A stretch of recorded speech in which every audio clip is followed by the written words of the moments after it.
आज हम जानेंगे कामिका एकादशी के बारे में। इस एकादशी के बारे में कथा कुछ इस प्रकार है। एक बार की बात है जब युधिष्ठिर महाराज ने पूछा कि वसुदेव आपको नमस्कार है, अब मेरे सामने यह बताइए कि चैत्र शुक्ल पक्ष में इस नाम की एकादशी होती है। भगवान श्री कृष्ण बोले, राजन एकाग्रचित्त होकर यह पुरातन कथा सुनो, जिसे वशिष्ठ जी ने दिलीप के पूछने पर कहा था। दिलीप ने पूछा, भगवान मैं एक बात सुनना चाहता हूँ, चैत्र मास के शुक्ल पक्ष में किस नाम की एकादशी होती है। वशिष्ठ जी ने बोला, राजन चैत्र शुक्ल पक्ष में कामिका नाम की एकादशी होती है। वह परम पुण्यमयी है। पाप रूपी ईंधन के लिए तो यह दावा नली है। प्राचीन काल की बात है, नागपुर नामक एक सुंदर नगर था जहाँ सोने के महल बने हुए थे। उस नगर में पुंडरीक आदि महाभयंकर नाग निवास करते थे। पुंडरीक नाम का नाग उन दिनों वहाँ राज्य करता था। गंधर्व, किन्नर और अप्सराएं भी उस नागरी का सेवन करती थी। वहाँ एक श्रेष्ठ अप्सरा थी जिसका नाम ललिता था। उसके साथ ललित नाम वाला गंधर्व भी था।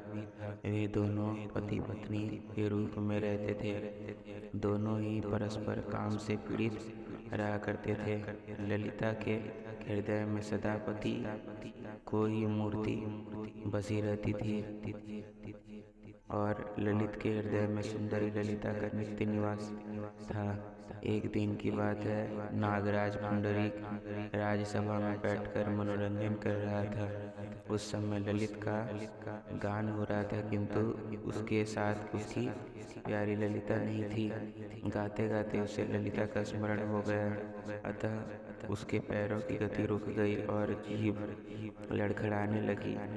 नागों में श्रेष्ठ करकोटकों को ललित के मन का संताप ज्ञात हो गया, अतः उसने राजा पुंडरीक को उसके पैरों की गति रुकने एवं गान में त्रुटि होने की बात बता दी। करकोटक की बात सुनकर नागराज पुंडरीक की आंखें क्रोध से लाल हो गई। उसने गाते हुए कामातुर ललित को शाप दिया, दुर्बुद्धे तू मेरे सामने गान करते समय भी पत्नी के वशीभूत हो गया, इसलिए राक्षस हो जा। महाराज पुंडरीक के इतना कहते ही वह गंधर्व राक्षस हो गया। भयंकर मुख, विकराल आंखें और देखने मात्र से भय जाने वाला रूप, ऐसा राक्षस होकर वह कर्म का फल भोगने लगा। ललिता अपने पति को विकराल आकृति देख मन ही मन बहुत चिंतित हुई। भारी दुख से कष्ट पाने लगी। सोचने लगी, क्या करूं, कहाँ जाऊं, मेरे पति पाप से कष्ट भोग रहे हैं। वह रोती हुई घने जंगलों में पति के पीछे पीछे घूमने लगी। वन में उसे एक सुंदर आश्रम दिखाई दिया जहाँ एक शांत मुनि बैठे थे। उनका किसी भी प्राणी के साथ वैर विरोध नहीं था। ललिता शीघ्रता के साथ वहां गई और मुनि को प्रणाम करके उनके सामने खड़ी हो गई। मुनि बड़े दयालु थे। उस दुखिनी को देखकर वे इस प्रकार बोले, शुभे तुम कौन हो, कहाँ से आई हो, मेरे सामने सच सच बताओ। ललिता ने कहा, महामुनि वेगदंधवा नाम वाले गंधर्व हैं, मैं उनकी महात्मा की पुत्री हूँ। मेरा नाम ललिता है। मेरे स्वामी अपने पाप दोष के कारण राक्षस हो गए हैं। उनकी यह अवस्था देखकर मुझे चैन नहीं है। ब्राह्मण, इस समय मेरा जो कर्तव्य हो वह बताइए। विप्रवर, जिस पुण्य के द्वारा मेरे पति राक्षस भाव से छुटकारा पा सके उसका उपदेश कीजिए। ऋषि बोले, भद्रे इस समय चैत्र मास के शुक्ल पक्ष की कामिका नामक एकादशी तिथि है। जो सब पापों को हरने वाली और उत्तम है। तुम उसी का विधि पूर्वक व्रत करो और इस व्रत के पुण्य से उसे अपने स्वामी को दे डालो। पुण्य देने पर क्षण भर में ही उसके शाप का दोष दूर हो जाएगा।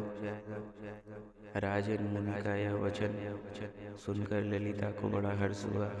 उसने एकादशी को उपवास करके द्वादशी के दिन उन ब्रह्मर्षि के समीपी भगवान वासुदेव के श्री विग्रह के समक्ष अपने पति के उद्धार के लिए यह वचन कहा। मैंने जो यह कामदा एकादशी का उपवास व्रत किया है, उसके पुण्य के प्रभाव से मेरे पति का राक्षस स्वभाव दूर हो जाए। वशिष्ठ जी कहते हैं, ललिता के इतना कहते ही उसी क्षण ललित का शाप दूर हो गया। उसने दिव्य देह धारण कर लिया, राक्षस भाव चला गया और पुनः गंधर्व की प्राप्ति हुई। नृपश्रेष्ठ, वे दोनों पति पत्नी कामदा के प्रभाव से पहले की अपेक्षा में अधिक सुंदर रूप धारण करके विमान पर आरूढ़ हो अत्यंत शोभा पाने लगे। यह जानकर इस एकादशी के व्रत का यत्न पूर्वक पालन करना चाहिए। मैंने लोगों के हित के लिए तुम्हारे सामने इस व्रत का वर्णन किया है।